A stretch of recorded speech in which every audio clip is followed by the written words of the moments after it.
Hey everybody, Brandon Jones here from GameTrailers.com. Obviously, I'm joined by Mr. Kyle Bossman and Andrea Renee. We are at the show floor at PAX, just about to wrap up the third day. We have played an exorbitant amount of games, and we're just going to talk about a couple because we're going to be continuing our coverage of PAX through the week. But we're here, and I want to talk about the games that really stood out, that might not get a lot of love at the show. I'm going to kick it off with Darkest Dungeon. I've been following the game a little bit, and I sat down and talked to the guys, and I loved absolutely everything they had to say about this game. So it's gothic, it's side-scrolling just in presentation, but it's a randomly generated game where you're going through dungeons. It's like Dark Souls, where it's like things are not going to work out well. And usually I get really stressed out when I play games like that, but I love the art and the aesthetic of the game. And every single system in the game seems to play off another one, where there seemed to be like a but in every sentence. He was like, you can do this, but if you do it too much, it'll backfire. Or you need to have this item in your inventory if you want to keep doing it. And so I thought that was really interesting, and I usually hate those kind of games. I don't want to stress myself out playing games, but that sounded like a lot of fun. And Kyle, you and I played Speedrunners, which is right over there, and I had not heard of this game. This game is on Steam right now, and it's going to launch on consoles in the next year, I think in 2015. And that game played really well. Do you like that one? Yeah, Speedrunners is great. It's a great game to show at PAX because you can just jump up and grab a controller. Like usually when you play like Lego or something, you at least have to hit a button or hit the drop out. I was playing Broforce, and you have to manually drop out. So I can log in, back out, and let me get my profile. None of that. Yeah, you just put the controller down and the game keeps going. So you're just looping around this area, and it doesn't matter how well you know that map. You just try to you try to basically get everybody off the screen. So you try to go so fast that everybody can't keep up with you. And I could not stop playing it. And I found myself so many times walking by it and okay, 5 minutes. I'll just pick up a controller. And that was really great. And again, I thought a really fun game to show at a con like this. Wait, did you play it again? Oh, I played it like 2 or 3 more times. I couldn't help it. I almost played it here. That's cheating. Cheating? That's the beauty of PAX, being able to go up and play games all weekend long and really get a sense for what the game mechanics are. So often, as media at events like this, we get such a small snippet of a game, it's hard to really get a grasp of it. And at PAX, that's not the case. So what did you dig? Well, I dug a new little game that Harmonix announced here at the show called A City Sleeps. It's coming to PC. It's not a console game. I know they're very well known for their Kinect and peripheral games at Harmonix, but it's really interesting. They're calling it a bullet shooter. You play as this character, and she is a dream walker of some kind, and she has to go into the dreams of all of the residents of the city to find out why everyone is asleep. And so essentially she has to go in and fight these demons and things inside people's dreams. And it's a twin-stick shooter, 2D game, and so she's her gun or whatever shoots on the beat.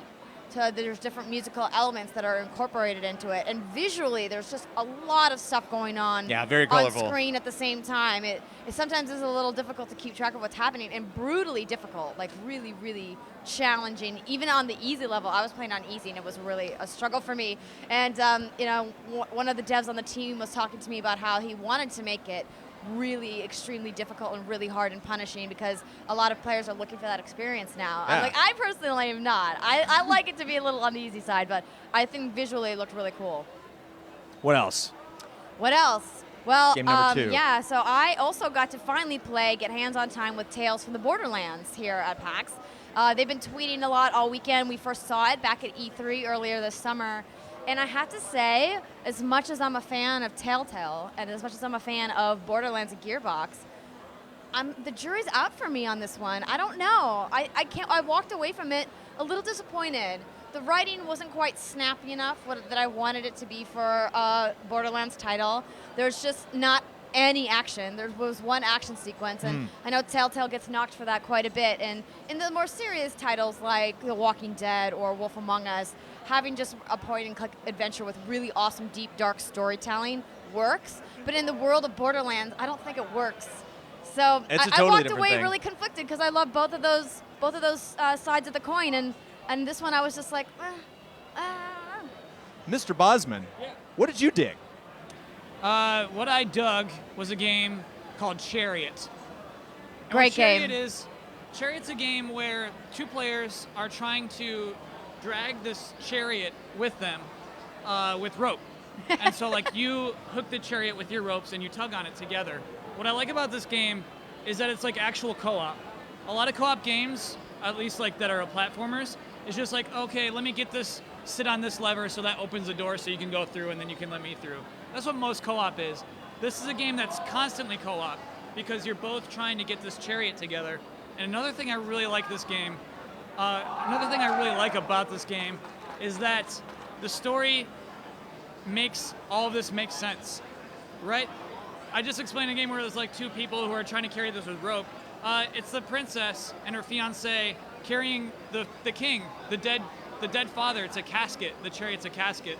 And what I love about that is making a story where everything you're doing suddenly makes sense and matters. So now those two people trying to get this chariot going, it makes sense for them to be doing this.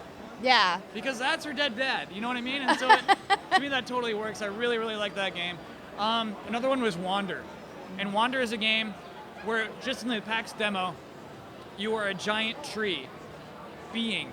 You know, you have legs and you just walk very slow. And I watched so many people walk up to this demo, like walk around for a second and just like. And so I admire Wander's bravery in bringing a giant slow tree demo to PAX. And this game sounds crazy. It's you're on an island and you can transform into other creatures eventually, like a griffin is like the last one you get to be. But you share a map with your buddies. And so I can mark things on the map and say, hey, there's a boulder here that the tree could move. And then like you can go into your map and you can see that note I left for you. And it's like, that's it, you know what I mean? There's no other things they won't mark that map for you. We have to mark it for ourselves. And so I really like that kind of aspect of that game. A lot of great co-op and competitive creativity here. You know, a lot of games where like, you know, it's not just a mode or like a little fun option that you can do in the game. Like the whole game is built around, you know, like how you access it and how, you know, how you separate teams and how you play. So those were 6 games, 2 from each of us that we thought were special and thought were worth mentioning from the show floor. Obviously, there is a ton of stuff here. We're going to be doing reports all through the week, as well as when we add everything up and figure out the games that we didn't talk about, we'll do one final video to make sure that every game that is worth talking about from PAX gets talked about. Thank you so much, guys, for running around PAX with me and checking stuff out. I had a really good time. Did you have fun? Yeah, it was awesome. I'm so glad I was able to come, and we participated on a couple different panels here, which you guys can check out on the Twitch archives. You know, we did our massive Q&A, which was really awesome, and I got to participate in the Gauntlet Celebrity Tournament, and I won my semifinal round, going on to the finals tomorrow. Congratulations, fingers crossed. Yeah, will we know the result by the time this video posts? Yes, you will. And what you Hopefully will not, I'm the winner. What you will not know is the result. Kyle and I competed with Screw Attack with Nintendo World Championship. Was that the name? Yeah. 1990. Yeah. And that was intense. And you can check those videos on Screw Attack. We will definitely send those your way. And much more to come. We're going to have tons of PAX coverage for you to watch this week. The show is almost over here, but there is much more to celebrate here in Game Trailers. Thank you guys for watching. See you soon.